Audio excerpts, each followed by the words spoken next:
तो vintage coffee के Q3 के रिज़ल्ट काफ़ी शानदार रहे थे, उसकी कॉन कॉल भी काफ़ी अच्छी रही थी। तो ये वो कंपनी है जिसमें मैं काफ़ी अच्छे से इन्वेस्टेड हूँ और आप कहेंगे कि टॉप 3 में से एक कंपनी है, मनोरमा इंडस्ट्री के बाद इसी कंपनी में सबसे ज़्यादा इन्वेस्टेड हूँ। तो कोई बाइंग या सेलिंग रिकमेंडेशन नहीं है, लेकिन मुझे पर्सनली विंटेज कॉफ़ी का बिज़नेस बहुत पसंद है और इसके बिज़नेस को पढ़ने में या कौन-कौन को सुनने में मुझे काफ़ी मज़ा आता है। तो शेयर ने उस हिसाब से रिटर्न नहीं दिया है, जिस हिसाब से इसके रिज़ल्ट आए थे, लेकिन एक तरीके से देखा जाए तो मैं खुश हूँ क्योंकि मुझे कोई जल्दबाज़ी नहीं है अपने रिटर्न को देखने के लिए, क्योंकि यहाँ पे मेरा जो मोटिव है वो इन्वेस्ट करने का वो 2 से 3 साल का है और अभी शेयर क्योंकि एक रेंज में बना हुआ है, तो जितना भी मेरे पास सेविंग होता है या पैसा कहीं से भी किसी भी सोर्स से आता है, मैं विंटेज कॉफ़ी में ऐड करता जा रहा हूँ। तो इसके बिज़नेस के बारे में बात करते हैं। तो बेसिकली विंटेज कॉफ़ी क्या करती है, किसानों से अपना जो कॉफ़ी का रॉ मटेरियल है वो सोर्स करती है।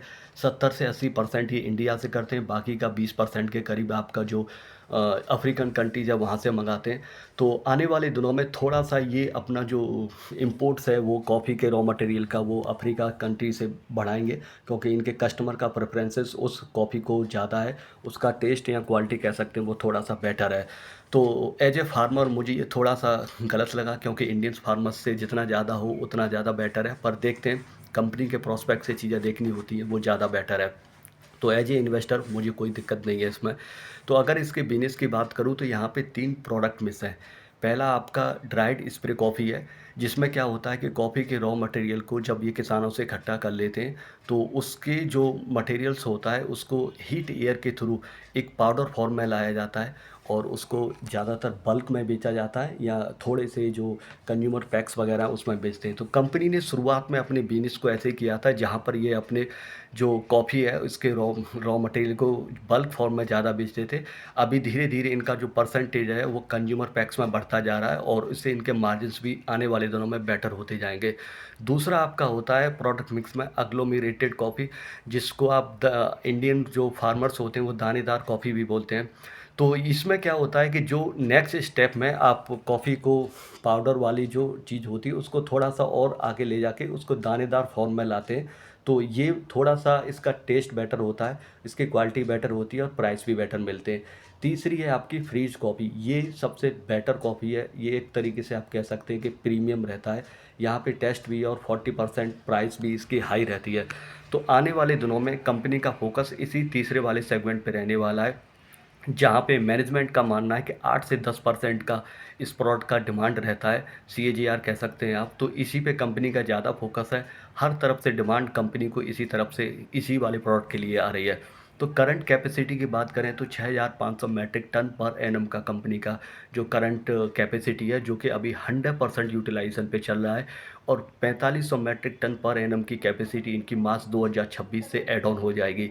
तो वो ऐड होते ही, क्योंकि कंपनी के पास ऑर्डर विजिबिलिटी इस प्रकार की है कि वो 100% यूटिलाइजेशन पे काम करेगी, तो Q4 में आप 50 से 60% की ग्रोथ एक्सपेक्टेड कर सकते हैं, क्योंकि 100 करोड़ के अप्रॉक्स रिवेन्यू इन्होंने Q4 में लास्ट ईयर किया था। तो मुझे लग रहा है कि जो रिवेन्यू Q3 में इन्होंने किया है उससे थोड़ा-सा बेटर Q4 में करेंगे, क्योंकि मार्च का महीना अगर आप इंक्लूड कर लेते हैं 100% कैपेसिटी यूटिलाइजेशन पे, जो कि 4500 मैट्रिक टन पर एनम की नई कैपेसिटी ऐड हो जाएगी, तो मुझे लगता है 160 से 170 करोड़ का रिवेन्यू Q4 में करना कोई बड़ी बात नहीं है। तो 60 से 70% की ग्रोथ आती है। बात करते हैं नेक्स्ट कैपेसिटी की, जो कि फ्रीज वाली जो कॉफ़ी होती है उसके लिए आएगी। तो ये काफ़ी प्रीमियम ब्रांड है और इसकी शायद 5500 पर मैट्रिक टन पर एनम की न्यू कैपेसिटी इनकी ऐड होगी। तो वो मेरे हिसाब से साल 2027 में ऑपरेशनल होगी। तो उसके लिए भी ऑर्डर विजिबिलिटी इनकी काफ़ी है, लेकिन उसका कैपेसिटी यूटिलाइजेशन मैनेजमेंट 60 से 70% बताएगा शुरुआत में, क्योंकि वो इनके लिए नया है और उसमें थोड़ा-सा क्वालिटी वाइज़ चीज़ें इनको देखनी पड़ेगी। तो मैनेजमेंट वहाँ पे थोड़ा 60 से 70% कैपेसिटी यूटिलाइजेशन की बात कर रहा है। तो ये यहाँ पर अभी भी इनका जो फ़ेज़ 1 का एक्सपेंशन वो चल रहा है। फ़ेज़ 2 में लगभग आप मान के चलिए कि इन्हें 1100 करोड़ का एमओयू साइन किया गवर्नमेंट के साथ। तो फ़ेज़ 2 का जब इनका पूरा कंप्लीट हो जाएगा तो लगभग 21,000 से लेके 22,000 मैट्रिक टन पर एनम की इनके पास कैपेसिटी होगी और साल 2027 तक इनकी जो कैपेसिटी है वो लगभग 16,500 मेट्रिक टन पर एनम की होगी। तो अभी से अगर आप देखेंगे तो 60 से 70% की ग्रोथ सिर्फ कैपेसिटी एक्सपेंशन से ही आएगी। तो उसका एग्जीक्यूशन किस तरीके से करते हैं, किस तरीके से ये अपना जो ऑर्डर वगैरह है उनको मैनेज करते हैं, ये सारी चीज़ें देखने वाली रहेगी क्यों क्वार्टर ऑन क्वार्टर बेसिस पे आप देख सकते हैं। लेकिन ये सिंपल बिजनेस है, यहाँ पे ग्रोथ की विजिबिलिटी 2-3 साल में बहुत ज़बरदस्त है। और जो अपने टाटी साहब हैं उनको टाटा का काफ़ी एक्सपीरियंस है 20-30 साल का, तो वो बहुत बेहतरीन तरीके से इस बिज़नेस को आगे लेके जा रहे हैं। तो बस यही है, थोड़ा-सा डेट है जो कि लगभग 300 करोड़ के करीब इन्होंने यूरोपियन कोई इंस्टीट्यूट्स वगैरह वहाँ से ये लेंगे 6 से 7% के हिसाब से। तो उसको भी कंपनी किस तरीके से मैनेज करती है ये देखने वाली बात रहेगी। हालाँकि Q3 में सबसे बेस्ट थिंग्स ये रही कि इनका जो कैश फ्लो है वो पॉजिटिव रहा है 3 से 4 करोड़ के करीब। तो अगर Q4 की मैनेजमेंट की कमेंट्री के हिसाब से Q4 में और आपको बेहतर देखने को मिलेगा इनका कैश फ्लो। तो ये सारी चीज़ है, तो बैलेंस शीट साइड से भी आप देखेंगे कि कंपनी जो है अपनी सारी चीज़ों को हर पैरामीटर पे अच्छे से मैनेज करती जा रही है। यहाँ पे चार्ली मंगर के मेंटर मॉडल्स भी आप अगर अप्लाई करते हैं तो हर चेक लिस्ट को टिक करते हैं। अगर आप मैं इसके जो पीटर लिंच थे जो कहते थे बाय व्हाट यू सी, आप जिस प्रोडक्ट को यूज करते हैं उसको एक बार जरूर एग्जामिन करें। तो कॉफ़ी वगैरह तो हर कोई यूज करता है, तो उस बेसिस पर भी आप देखेंगे तो आपको बिजनेस मॉडल और प्रोडक्ट सारी चीज़ें समझ में आएंगी। यहाँ पे ग्रोथ भी अच्छे से समझ में आएगी।